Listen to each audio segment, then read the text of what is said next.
저는 5년 전에 우울증으로 3년 넘게 고생을 했어요. 우울해서 침대에만 있고 침대에만 있으니까 아무것도 안 한 사람 같아서 더 스스로가 싫어지고 스스로가 싫어져서 더 침대에만 있게 되고 아주 이런 악순환이 계속 반복이 되었던 것 같아요.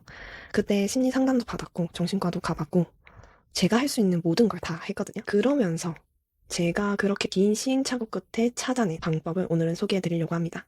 무너진 멘탈을 정말 10분 만에 되돌릴 수 있는 구체적인 방법을 알려드리려고 해요. 우선 첫 번째, 1단계는 문제의 근원, 원인 분석입니다. 자, 그런데 말이죠. 보통 멘탈이 무너졌다고 하면 당연히 스트레스 때문이지. 회사가 문제야. 내가 약해서 그래. 이렇게 생각하기 쉬워요. 하지만 진짜 중요한 건 원인을 정확하게 파악하는 거예요. 여기서 핵심은 내가 컨트롤할 수 있는 것과 없는 것을 구분하는 겁니다. 날씨나 다른 사람의 행동은 내가 컨트롤할 수 없지만 그 상황에 대한 내 반응이나 대처 방식은 충분히 컨트롤 가능하거든요. 문제를 크게 두 가지로 나눠볼 거예요. 첫 번째는 내적 문제, 내 마음이나 생각, 습관에서 오는 문제. 두 번째는 외적 문제, 환경이나 상황, 다른 사람으로부터 오는 문제입니다. 예를 들어 업무가 많은데 거절을 못하는 건 내적 문제고 회사가 야근을 강요하는 분위기는 외적 문제인 거죠. 지금 당장 종이나 스마트폰 메모장에 현재 무엇 때문에 짜증이 나고 힘든지 생각나는 대로 다 적어보세요. 정말 별거 아닌 것도 괜찮아요. 뭐 커피가 미지근해서 짜증나? 이런 것도 괜찮아요.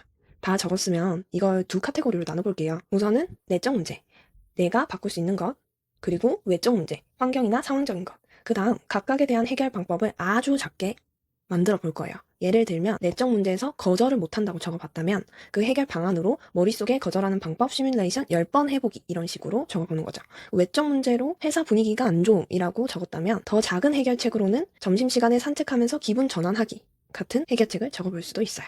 이 다음 이렇게 해결책을 적었다면 우리가 해야 하는 두 번째 단계는 나만의 안전 공간을 만드는 것입니다. 제 본가에 지금은 10살 된 능구렁이 고양이가 있어요. 그 아이가 제일 좋아하는 숨숨집은 엄마 침대 이불 밑이에요. 안 보여서 찾으면 거기 있거든요.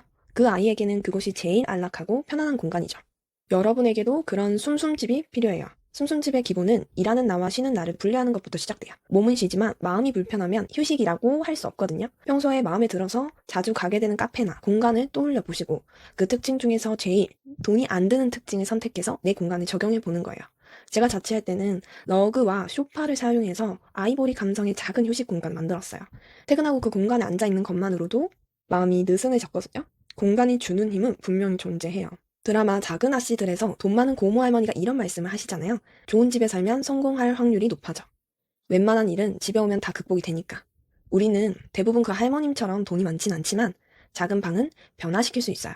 내 위치에서 내가 변화할 수 있는 것을 하면 돼요. 그거면 충분합니다. 세 번째로 해야 할 것은 기본 지키기예요. 제가 2019년에 정말 미친 듯이 바쁘게 살았던 적이 있어요. 아침 9시부터 12시까지는 카페 알바를 하고 오후 3시부터 8시까지는 영화관에서 주 5일 스케줄 근무를 했어요. 틈나는 시간에는 무인 카페 가서 토익 공부를 하고 저녁에 밥을 해먹고 나면 틈틈이 주식 공부와 책 읽기까지. 그래서 잠은 5시간에서 6시간 정도만 잤어요. 영화관 스케줄이 대체로 주말 근무가 많았는데 저는 단 하루도 쉬는 날이 없었어요. 겨우 얻은 휴일에는 심리 상담이 잡혀 있었거든요. 그렇게 4개월을 보내니까 진짜 걸어 다니는 시체가 되더라고요. 밤에는 잠이 오지 않아서 스푼 라디오나 유튜브 수면 명상 영상을 들었지만 잠에 들지 못했어요. 그렇게 수면 시간은 3시간으로 바뀌었고 카페 오픈 알바에 늦는 날이 많아졌어요. 늦은 날이면 저는 제가 너무 한심한 거예요. 토익 공부는 고사하고 엎어지면 코달거리 있는 심리상담센터에 나가기도 싫어져요. 그냥 침대와 한몸이 돼서 아무것도 하고 싶지 않았죠. 다행히 이런 상황은 제 의지가 아니라 코로나 때문에 반강제로 없어지긴 했거든요. 지나고 나서 돌아보니까 그때는 정말 강박에 가까웠던 것 같아요. 제 몸 상태, 심리 상태를 고려하지 않고 무작정 몰아붙이는 거예요. 이 정도는 해내야 살아갈 수 있어. 고작 몸 쓰는 일일 뿐이야. 10분도 허투루 쓰지 마. 이렇게 생각했거든요. 제가 본 자기계발 크리에이터들도 그렇게 살고 있었고 그렇게 말했으니까 이게 맞는 삶이라고 생각했어요. 하지만 뭔가 마음이 부서지는 시간들이 쌓이면서 건강한 생활, 건강한 생각을 하지 못하게 되더라고요. 건강하지 못한 생각은 저의 약점을 물고 찢어서 기어이 피를 보게 합니다. 그때의 경험으로 저는 반드시 기본을 지키려고 노력을 해요. 잠을 안 자고 일을 해결하려는 문화는 이 세상에서 제발 제발 제발 제발 제발 사라졌으면 좋겠어요. 스스로를 제일 빨리 무너뜨리는 방법이거든요. 몸과 마음을 위해 가장 먼저 챙겨야 하는 것은 양질의 수면, 식사, 운동이에요. 기본이 탄탄해야 무너져도 잘 일어설 수 있거든요. 제가 좀 더 자세하게 설명을 드릴게요. 첫 번째 수면은 양도 중요하지만 질도 매우 매우 중요해요. 개운한 느낌으로 향할 수 있도록 양과 질을 관리해야 해요. 평균적으로 수면 시간은 8시간에서 9시간 정도가 좋으며 길게 자도 몸이 찌뿌둥하다면 자기 전에 하는 습관을 수정해보세요.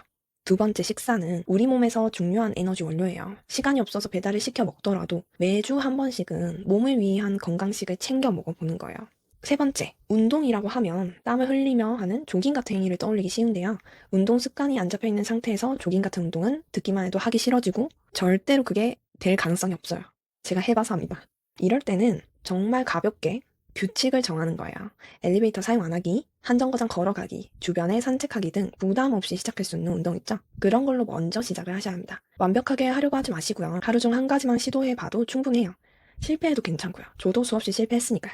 중요한 건 포기하지 않고 다시 시도하는 거예요. 그런 시간들이 쌓여야 습관이 만들어집니다. 그럼 오늘도 수고 많으셨고 내일은 오늘보다 조금 더 나은 하루가 되길 바랄게요. 감사합니다.